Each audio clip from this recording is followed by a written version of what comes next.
We have another disaster coming out of Gaza to report on today. According to the Associated Press, quote, separate Israeli airstrikes hit the compound of Gaza City's main hospital and a nearby park, causing casualties. The Israeli military had no immediate comment. Camera crews were prevented from filming the area of impact at Shifa Hospital. Health official Ayman Sahabani says several people were wounded in the strikes. Now, that was the original report. Later on, we learned that at least 10 people are dead. Many more are injured. Israel later on, the military released a comment, and what did they say? I don't even need to say it, do I? It's like a tickle me Elmo. You pull the string, it says the same fucking thing every time. Blame Hamas. Blame Hamas. It wasn't us, it was Hamas. It was Hamas. That's really interesting. Except an NBC News reporter on the ground said that it was clearly an Israeli drone strike. Not only that, there were no Hamas in sight. This is the second hospital hit. The second one, along with a UN school that was housing refugees. We spoke about that recently. Again, the Israeli military said the same thing. Well, blame Hamas. They had rockets there. Let's stop and think about that for a second. And let's be overly kind to the Israeli military, right? They say, well, there were rockets there, so we attacked it. Oh, okay, that's interesting. So if there are rockets and kids in a certain area, your decision is bomb anyway? That's what your answer is. That doesn't mitigate it. They act like that mitigates it. Like, well, it wasn't just kids that we killed and refugees. No, there were bombs there too. That doesn't make it much better. If I'm in charge of deciding whether to push the button or not, it's an unequivocal no in that situation. And on top of that, I should mention, they never present any evidence for those claims. They never present any evidence. Every time they say, oh, just blame Hamas, blame Hamas. Human shields, they were there. They never say, like, and by the way, here is why we are saying that, here is our evidence. It's always just, that's what we're saying, period. End of conversation, that's what we say. That's nice, but that's not how the world works. You don't just get to say it. You don't just get to say it and say, okay, that's it, that's the end of the conversation. We said you blame Hamas, so you blame Hamas. But as we've discussed over and over again, I got into heated battles on Twitter because honestly, I find some of the rebuttals mind-numbingly stupid.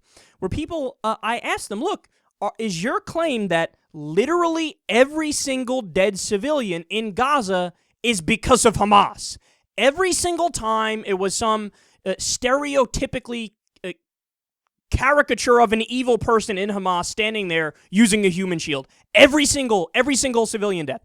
Every single civilian death was because Hamas was using a human shield. Not one of them was, hey guys, our bad, we fucked up. The Israeli military fucked up. You're telling me between hitting a UN school and 2 hospitals, not one time was it like, whoops, our bad.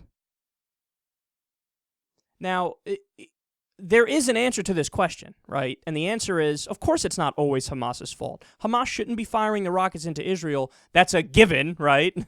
And sure, there might be some cases where it is legitimate and provable that, well, look, Hamas did the wrong thing here. They fucking told people to stay in their houses when Israel warned them people to get out. And then because Hamas did that, the people ended up dying who were in the houses. I'm sure there are instances where they do use human shields. But the idea that you pawn off all responsibility to them and act like everything that's ever happened that's bad in this conflict ever is their fault, well, that's just a childish way of looking at the world. I mean, just one example. Remember when the kids, this was so sad, kids got killed playing soccer on a beach.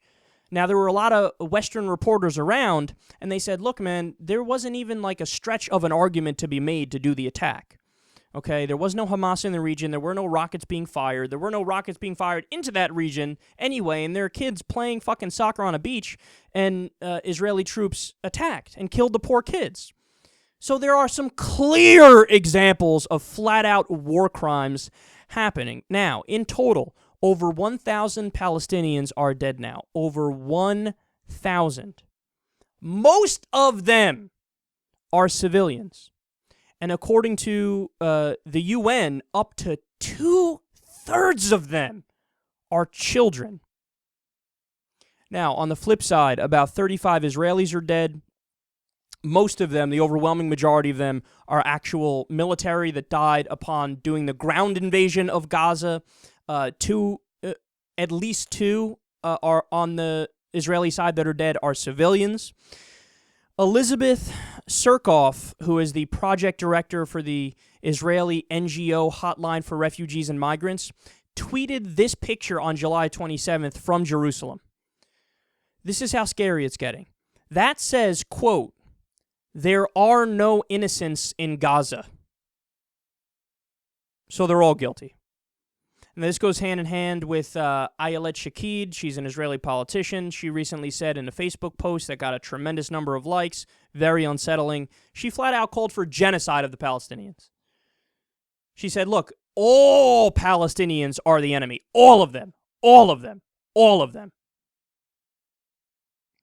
Now, if you think, well, look, these are just some fringe kooks. Well, number one, like I said, Ayelet Shaked is a politician. Number two, Israel's deputy speaker recently called for the total, quote, elimination of Gaza.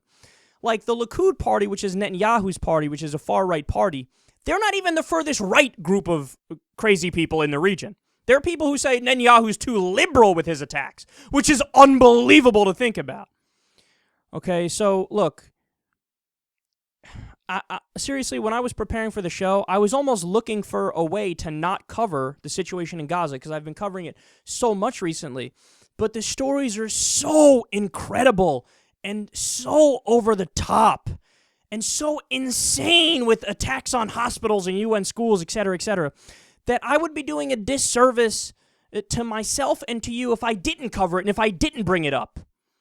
The bottom line is, it's obvious that Hamas should not be firing the rockets into Israel, okay? But let's face reality. Israel has Iron Dome. 90% of the rockets get shot down, okay? 90% of them. This isn't a fair fight. Israel has the power. They have the advanced weaponry. They have the backing of the United States of America, okay? You need to stop the violence. You need to stop the bombing. You have to stop, man. None of this stupid, there's a 4-hour ceasefire because we're so humanitarian. You have to stop this slaughter, okay? How many people need to die? What are you accomplishing? What are your goals? What does this prove? There's nothing positive that comes out of this. And look, they argue, well, our goal is to root out Hamas and stop Hamas and destroy the tunnels. Well, number one, look, if you destroy the tunnels, well, you have to end the blockade because that's a lot of food and water and infrastructure material comes through the tunnels, along with weapons, but there's a lot of stuff that's necessary that comes through the tunnels. So you got to end the blockade if you destroy the tunnels. And by the way, recently, Egypt destroyed some of the tunnels too.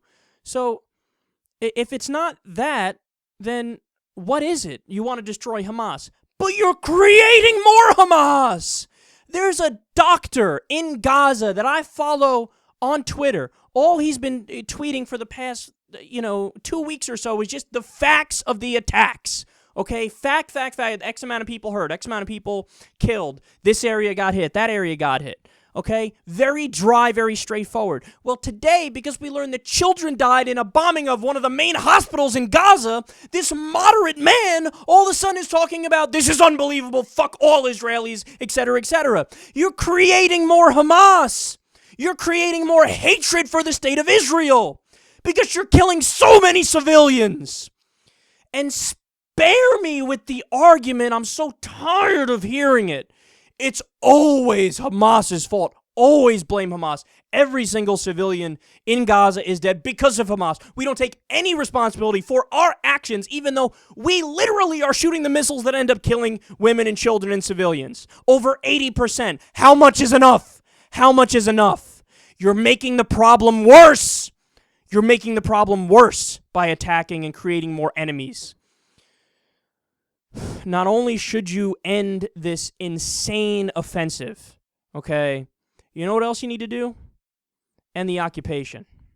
But you're not going to do that. The least you should do is go back to the 1967 borders and do a two-state solution where not only is Palestine an official state, it's recognized and it's in the UN. But you're not going to do that. because you blocked non-member UN status. Israel did and the U.S. did. So this is all fucking kabuki theater. It's a facade. I think the right-wing government is in Israel, the Likud party and Netanyahu, they enjoy what they're doing right now. This is their goal. Just like Bush in the U.S. with the neoconservatives, they wanted the war in Iraq. They fought for the war in Iraq. They lied their way into the war in Iraq. I think in Israel, the Likud party and Netanyahu, they want this. They want to continue to attack. There's no end goal. Attack, attack, attack, break the region, and then push the settlements further. Oh, but I know, me bringing that up and pointing out the reality based on the actual information coming from dense news articles on this, that makes me anti-Israel, anti-Jewish, and an anti-Semite. Spare me.